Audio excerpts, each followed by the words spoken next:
एक बार की बात है, किसी राज्य में एक राजा रहता था। उस राजा के पास सब कुछ था। बेशुमार दौलत थी, अच्छी प्रजा थी जो उसका ख्याल रखती थी, उसके आदेशों का पालन किया करती थी और वह भी अपनी प्रजा का खूब ध्यान रखा करता था। उन्हें कभी किसी चीज की कोई कमी महसूस नहीं होने देता था। कहने को तो उस राजा के पास सब कुछ था, किसी चीज की कोई कमी नहीं थी, लेकिन उसका मन कभी किसी एक काम पर नहीं टिक पाता था।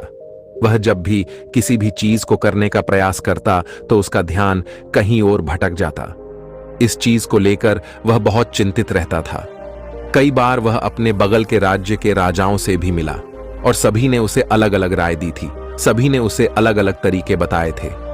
जो भी तरीके उस राजा ने सुने थे, उन तरीकों को अपने जीवन में उतारा, लेकिन उन उपायों से उसे कोई लाभ ना मिला, जिसके कारण वह हमेशा चिंतित रहता, परेशान रहता। कई बार तो रातों को उसे नींद भी नहीं आती और वह केवल करवटें बदलता रहता। एक दिन सम्राट के कानों तक एक बात पहुंची कि उसके राज्य में एक ऐसा असाधारण व्यक्ति है जिसके शब्द अनमोल है, जिसके एक एक शब्द में जीवन का रहस्य छुपा है, जीवन का सत्य छुपा है, और उस व्यक्ति से मिलने के लिए लोग दूर दूर से आते हैं, क्योंकि हर व्यक्ति की समस्या का समाधान वह बहुत ही सरलता और आसानी से करता है। यह बात सुनकर राजा बहुत प्रसन्न हुआ। उसे लगा कि अब उसके सवालों का जवाब उसे मिल जाएगा। इतनी तारीफ सुनकर राजा ने यह तय किया कि वह तुरंत ही जाकर उस व्यक्ति से मिलेंगे और उसे यह भी पता चल जाएगा कि जो लोग उनकी इतनी तारीफ कर रहे हैं, क्या वह सच है या नहीं। अगले दिन सुबह सुबह वह राजा उस व्यक्ति से मिलने के लिए निकल गए। रास्ता कुछ ज्यादा ही लंबा था, जिस कारण राजा ने बीच रास्ते में आराम किया।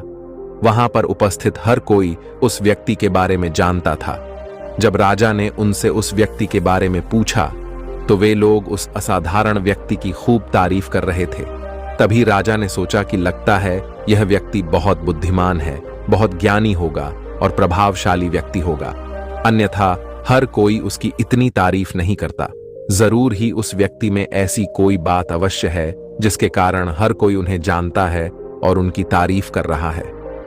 उस व्यक्ति की तारीफ सुनकर राजा के मन में उस व्यक्ति से मिलने की उत्सुकता और अधिक हो गई। अब वह सम्राट जल्द से जल्द उस व्यक्ति से मिलना चाहता था, जिसके कारण वह आगे का सफर तय। इसको देखकर राजा ने माली से कहा, जैसे तैसे सुनिए महोदय, उस व्यक्ति इस आश्रम के मालिक कहाँ हैं? पर मैं उनसे मिलने आया हूँ, कोई नजर नहीं। इस पर वह माली जवाब देते हुए कहता है, एक छोटा सा बगीचा। श्रीमान, जब राजा वहां पहुंचा, मैं उन्हें बुलाता था कि एक जल्द ही आपसे बगीचे में काम कर रहा था। माली की यह बात सुनकर राजा अंदर कुटिया में जाकर पैरों में कोई चप्पल और उस असाधारण व्यक्ति के आने का इंतजार करने लगा। कुछ देर प्रतीक्षा करने के बाद जब असाधारण व्यक्ति उस सम्राट के सामने पहुंचा, उसने देखा कि यह तो वही व्यक्ति है जो बगीचे में काम कर रहा था। राजा ने उन्हें नमस्कार किया और बहुत हैरानी से कहा, अरे आप तो वही माली है जो बाहर बगीचे में काम कर रहे थे। लेकिन अब की बार तो माली एक बौद्ध भिक्षु के रूप में आया था। तभी बौद्ध भिक्षु राजा से कहते हैं, राजन, मेरा मजाक माफ कीजिए, मैं बगीचे में छोटा सा काम कर रहा था। मैं ही यहाँ का माली हूं और मैं ही वह असाधारण व्यक्ति हूं जिससे आप यहाँ इतनी दूर मिलने आए हैं। कृपया करके अपने आने का कारण बताएं। इस पर राजा उन बौद्ध भिक्षु से कहता है, हे मान्यवर, मैंने सुना है कि आप जैसा व्यक्ति इस पूरे राज्य में नहीं है। मैंने आपकी तारीफ सुनी है। मैंने आपके बारे में कई सारी अच्छी बातें सुनी हैं। मैंने यह भी सुना है कि आपके पास जो भी अपनी समस्या लेकर आता है, उसकी समस्या का समाधान आप अवश्य करते हैं। इसी कारणवश मैं आज आपसे यहां पर मिलने आया हूं और मैं आपसे उपदेश सुनना चाहता हूं। लेकिन मेरे मन में एक शंका है। इस पर बौद्ध भिक्षु राजा से कहते हैं, कैसी शंका? इस पर सम्राट कहता है, मैंने बहुत से विद्वानों को देखा है, बहुत से ज्ञानियों को देखा है। वे जब भी चलते हैं तो उनके पास तरह तरह की ज्ञान की किताबें होती हैं।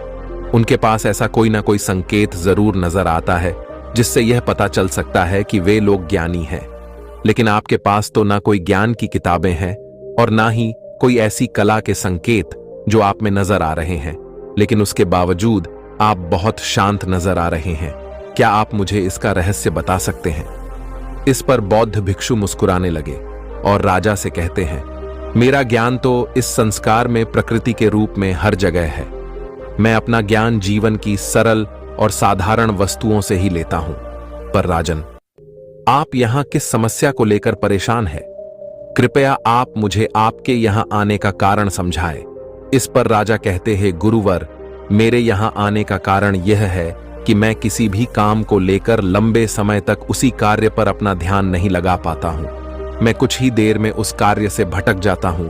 कृपया कर मुझे अपने इस समस्या का समाधान बताएं। मैं इस बात से काफी चिंतित हूं। बौद्ध भिक्षु ने राजा की चिंता को समझकर कहा, राजन, आपकी समस्या मुझे समझ आ गई है। आप जिस कार्य उपाय बता सकता हूं, लेकिन आज आपको देर हो चुकी है। आप मुझे कल सुबह मिलिए। कल सुबह का समय ठीक रहेगा। कल सुबह जब आप मुझसे मिलेंगे तो मैं आपके सभी सवालों का जवाब आपको दे दूंगा। यह कहकर बौद्ध भिक्षु वापस अपने बगीचे में लौट गए और वह राजा भी वापस अपने महल लौट गया। लेकिन राजा को रात भर नींद नहीं आई। वह बस यही सोच में लगा था कि आखिर बौद्ध भिक्षु मुझे क्या बताने वाले हैं। वह तो मुझे एक साधारण से माली नजर आ रहे हैं, लेकिन जिस तरह से उनका मन शांत था, जिस तरह से वह शांत नजर आ रहे थे, यह बहुत आश्चर्य करने वाली बात है। रात भर सम्राट इन्हीं ख्यालों में खोया रहा। अगले दिन सुबह सूरज निकलने से ठीक पहले राजा उस आश्रम पर वापस पहुंचा। वहां पर बौद्ध भिक्षु पहले से ही उपस्थित थे। जैसे ही राजा वहां पहुंचा तो उन बौद्ध भिक्षु ने एक पानी का छोटा सा जग उस राजा के हाथ में थमाते हुए कहते हैं, इसे लीजिए और पौधों पर धीरे धीरे पानी डालिए। और ऐसा करते करते यह आपके सामने पूरे 15 पौधे हैं। इन सभी पर आपको इसी प्रकार पानी डालते चले जाना है। लेकिन जब आप इस क्रिया को कर रहे होंगे तो उस वक्त मेरी एक बात का अवश्य ध्यान रखिएगा। आपको इस दौरान कुछ और नहीं करना है, न कुछ सोचना है और ना ही कहीं आपका ध्यान भटकना चाहिए। आप जब इन पौधों को पानी दे रहे होंगे तो आपका पूरा ध्यान केवल इन पौधों पर ही होना चाहिए। यदि इस बीच आपके मन में कोई विचार आए तो वहीं पर रुक जाइएगा और फिर दोबारा से पहले पौधे से पानी डालना शुरू कीजिएगा। और जब आप मेरी बात मानकर ठीक इसी प्रकार इन सभी 15 पौधों को पानी दे देंगे, तब आप मेरे पास आइएगा और मैं आपके सभी सवालों का जवाब आपको दे दूंगा। उस सम्राट ने आज तक ऐसा कोई काम नहीं किया था और राजा को यह काम बहुत छोटा सा लग रहा था। राजा पहली बार ऐसा कोई काम करने जा रहा था। उस पानी के जग से पहले पौधे पर बहुत ही ध्यानपूर्वक पानी दिया और फिर दूसरे पौधे की ओर आगे गया। दूसरे पौधे पर भी उसने ध्यानपूर्वक पानी दिया। फिर उसने तीसरे पौधे पर पानी देना शुरू किया ही था कि उसके मन में तरह तरह के विचार उत्पन्न होने लगे। उसे अपने महल का बगीचा याद आने लगा, जहां पर तरह तरह के फूल थे, तरह तरह के पौधे लगे हुए थे। तभी अचानक उस राजा को उन बौद्ध भिक्षु की बात याद आ गई। यदि मन में कोई भी विचार उत्पन्न हो तो उसे फिर से पहले पौधे से पानी देना शुरू करना होगा। तुरंत ही पहले पौधे के पास वापस पहुंचा और उसने फिर से पहले पौधे को पानी दिया। दूसरे पौधे को उसने फिर से ध्यानपूर्वक पानी दिया। जैसे ही वह तीसरे पौधे पर पहुंचा, उसके मन में फिर से कई तरह के विचार उत्पन्न होने लगे। अब की बार यह सोच रहा था, पता नहीं मेरे बिना मेरे साम्राज्य में क्या हो रहा होगा। और अब की बार राजा को बहुत क्रोध आने लगा। उसने सोचा कि आखिर में यह छोटा सा कार्य क्यों नहीं कर पा रहा हूं। वह तुरंत ही फिर से पहले पौधे के पास पहुंचा। उसने अब की बार बहुत ध्यानपूर्वक पहले पौधे को पानी दिया, दूसरे पौधे को भी ध्यानपूर्वक पानी दिया। ऐसे करते करते अब की बार राजा करीबन 5 पौधों में बहुत ही ध्यानपूर्वक पानी दे चुका था। लेकिन अब की बार जैसे ही उसने छठे पौधे पर पानी देना शुरू किया, उस पानी को देखकर राजा के मन में नदी के विचार उत्पन्न होने लगे और राजा अब बहुत परेशान हो चुका था। जितनी बार वह पौधों को पानी देने का प्रयास करता है, हर बार वह असफल हो जाता। उसका मन उतना ही ज्यादा व्याकुल होता जाता और वह खुद पर क्रोधित हो जाता है। राजा यह बात बहुत अच्छी तरह से जानता था कि वह भिक्षु उसकी परीक्षा ले रहे हैं। वह बहुत बुद्धिमान था, इस कारण उसने उन बौद्ध भिक्षु के सभी नियमों का पालन करना जरूरी समझा।